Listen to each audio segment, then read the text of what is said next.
Bom dia, que a graça e a paz de nosso Senhor e Salvador Jesus Cristo esteja em cada coração. Vamos começar a mensagem de hoje exatamente lembrando a razão pela qual devemos entender o propósito de Deus. O Senhor revelou-se através das Escrituras Sagradas. Toda pessoa que deseja conhecê-lo, experimentá-lo e alcançar dele a vida perfeita, eterna, só poderá compreender todos os mistérios que envolve a palavra de Deus pela inspiração do Espírito Santo de Deus, ou seja, pela instrução do Espírito Santo de Deus. Se a pessoa não se submeter ao Espírito Santo, ele jamais pode compreender as Escrituras. E daí nós temos muitas ideias, muitos pensamentos, muitas doutrinas, muitas denominações que são pautadas em cima de pensamentos humanos. Mas eu gostaria de convidar você para que juntos nós pudéssemos meditar na mensagem feita por Estevão, o primeiro mártir. Há uma beleza extraordinária na declaração que Estevão faz perante os seus juízes ou seus acusadores. Na verdade, ele foi tomado pelo Espírito Santo para fazer esta mensagem. Capítulo 7 de livro de Atos dos Apóstolos registra. Ele dá início à sua palavra exaltando o próprio conselho que havia se formado para julgá-lo. Logo em seguida, ele começa a fazer a declaração de como se formou a nação de Israel. E ela, a nação, atendia perfeitamente um propósito de Deus. E esse propósito é conscientizar a humanidade que estava perdida, que Deus é um ser amoroso, misericordioso e bondoso, que está pronto para mostrar ao homem que há uma forma dele se salvar. Não a forma que até então os homens vinham batendo cabeça, procurando viver a sua vida. Quanto mais eles tentavam, mais eles cometiam erros. Então o Senhor chamou da terra de Ur dos Caldeus. E é muito bom você frisar isso, porque agora nós estamos tendo uma novela que está sendo uma complicação tremenda. Não é uma descrição da Escritura, mas é uma novela fictícia sobre a vida de Abraão, porque a Bíblia não registra nada além do que está nela e tudo que está sendo colocado é uma invenção. Portanto, vamos nos ater ao texto sagrado e ao que Estevão, movido pelo Espírito Santo de Deus, fala. Preste atenção. No verso 4. Então saiu da terra dos caldeus e foi habitar em Harã. E dali, com a morte de seu pai, falando de Abraão, Deus o trouxe para esta terra em que vós agora habitais, ou seja, a terra onde estava centralizada a cidade de Jerusalém. Nela não lhe deu herança, nem sequer o espaço de um pé. Você observa bem como contradiz a Bíblia as mensagens de hoje. Hoje os pregadores pregam prosperidade, riqueza, que Deus está aí pronto para resolver os problemas. E há um slogan aí, a noite de Abraão, a noite da solução dos seus problemas. Que tudo isso é criado pela mente humana. Porque, na verdade, observando o texto sagrado, você vai ver que Estevão, movido pelo Espírito Santo de Deus, deixou claro que Abraão não teve como herança nem um pedaço de terra do tamanho do pé de um homem. Nem um pedaço do tamanho de um pé de um homem. Consequentemente, ele andou por esta terra durante todos os seus dias, como um peregrino em terras estrangeiras.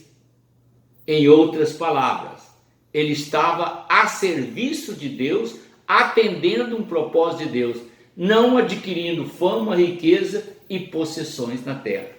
Compreendeu? Então ele continua dizendo assim: e assim disse o Senhor, prometeu-lhe dar-lhe a posse dela e depois dele a sua descendência, não tendo ele filho. Deus prometeu dar a posse da terra a Abraão, mas ele não deu. Prometeu. Aí você fala assim, então Deus promete, mas não dá? Não, querido, não é isso. É que na promessa de Deus está relacionado o propósito dele, não a execução do propósito. Quando Deus faz uma promessa, ele tem um propósito, e o propósito é beneficiar não só o indivíduo, mas todos quanto crerem na sua palavra. Deu para entender a diferença do argumento de hoje para o texto sagrado, que esclarece a razão pela qual Abraão atendeu um propósito de Deus? Então vamos prosseguir. E falou Deus que a sua descendência seria peregrina em terra estrangeira, onde seriam escravizados e maltratados por 400 anos. Deus já de antemão, ou seja, no momento em que ele conversava com Abraão, ele já profetizou ou determinou o que haveria de acontecer com a descendência de Abraão. E aqui está um segredo, um mistério profundo que não entra na cabeça dos pregadores modernos, mas que pode entrar na sua cabeça se você realmente desprender da religião e abrir o seu coração para compreender a grandeza desse Deus maravilhoso. Observe bem, nós avaliamos a vida aqui na terra, nós pensamos tudo na terra. Eu tenho que ter, eu tenho que possuir, eu tenho que conquistar os meus sonhos, os meus direitos, os meus valores. A gente pensa tudo assim. Deus não pensa nada disso, nem para mim, nem para você. Tudo que Deus pensa é que eu devo ser salvo e que você deve ser salvo. E que Ele tem para nós uma morada segura na eternidade. Viu a diferença?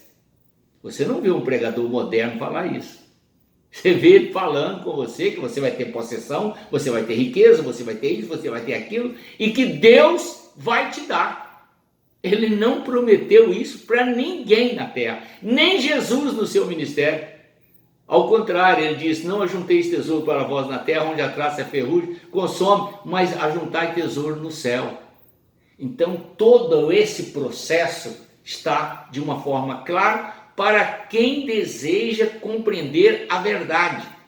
Então o Senhor diz assim, observe bem, e disse Deus a Abraão, que a sua descendência seria peregrina em terra estrangeira, onde seriam escravizados e maltratados por 400 anos. Você já parou para pensar? Você nascer diante de Deus, sendo chamado povo de Deus, sendo escolhido por Deus para ser uma nação dele, para exemplificar ao mundo todo que Deus é santo, poderoso, misericordioso, bondoso, amoroso, e você nasce dentro de um país como escravo, cresce como escravo, trabalha, casa como escravo, vive como escravo a sua vida toda, morre como escravo. O seu filho que foi gerado por você na escravidão, cresce, casa e morre também como escravo, e o filho do seu filho nasce, cresce, morre como escravo, e o seu tataraneto nasce, cresce e morre como escravo. Dá para entrar isso na sua cabeça? Que Deus, antes mesmo que Abraão tivesse o seu filho, Deus já disse isso para Abraão. Abraão, na sua descendência, vai ser formada uma nação dentro de um período de escravatura. Todos serão escravos. Só que o Senhor diz assim depois: logo depois, quando essa nação estiver completa, no tempo determinado por ele, Deus, eu julgarei a nação que tiver escravizado os seus descendentes, libertarei os seus descendentes e os conduzirei para uma terra que mana leite e mel. Dá para você entender que as coisas não são como nós pensamos, mas como Deus planeja, organiza, e nós temos que entrar no projeto de Deus para alcançarmos as bênçãos que Ele tem como promessa. Talvez nós nascemos e crescemos como crianças que estão nascendo hoje, dentro dessa pandemia. Qual a esperança ou qual a expectativa de vida que as crianças podem ter? Nós nem sabemos se vamos estar vivos, se os pais vão superar essa crise. Não sabemos, não temos ideia de nada. Há uma expectativa de que a vacina vai amenizar essa enfermidade, mas quem é que pode garantir isso? Ninguém pode. E é assim que nascia o israelita, na escravidão. Ele não sabia se ia ser liberto ou não. Mas a eles foi dado um tempo, 400 anos. A nós não foi dado nenhum tempo. Não temos ideia de quanto tempo vamos viver na pandemia, de quanto tempo vamos viver. Só sabemos de uma coisa: aquele que crê em Cristo tem a vida eterna. Viu? Não está relacionado com o que nós vamos ter na terra, mas com o que nós vamos ter no céu. Da mesma maneira que o Senhor falou, vocês vão ficar escravos 400 anos. Após 400 anos, eu virei e julgarei a nação que tiver subjugado vocês. Libertarei Israel e conduzirei para um país que mana leite e mel. Assim, o Senhor também se dirige a nós, nos dias de hoje, dizendo: aquele que crer em toda a palavra, em todo o processo do projeto que eu fiz para a redenção que está em Cristo, todo aquele que crê, eu o tirarei dessa escravidão do pecado e o levarei para mim mesmo, para que aonde eu estiver, ele possa estar comigo. Então a promessa de Deus para nós hoje não é viver nesse mundo, querido, é ir morar com Ele eternamente. E para verdadeiramente alcançarmos isso, nós temos que crer que Jesus Cristo é o caminho, a verdade e a vida. Amém? Então, aceite os propósitos de Deus. Ele sabe o que faz e sabe o que é melhor para mim e para você. Quanto tempo vamos ficar aqui? Não interessa. Interessa que nós creiamos hoje, porque o dia de hoje é o dia da nossa salvação. Amém? Vamos crer, vamos confiar, porque o nosso Deus sabe o que faz. E o tempo dele é o tempo dele, e no tempo dele tudo se ajustará. E ele tem cuidado dos seus. Que Deus te abençoe, ilumine sua mente e te torne realmente obediente à palavra do Senhor, para a glória e honra do nome dele e para a sua libertação e salvação. Amém? Vamos orar. Pai eterno, em nome do Senhor Jesus, pedimos que o Senhor instrua, Senhor, todo aquele que estiver ouvindo essa mensagem, para que ele pesquise mais no capítulo 7 de Atos dos Apóstolos e conscientize da verdade que muitas das vezes não é pregada, mas que está aqui de uma forma clara, que o propósito do Senhor nunca deixa de se cumprir. E todo aquele que se enquadra nele obtém as bênçãos eternas.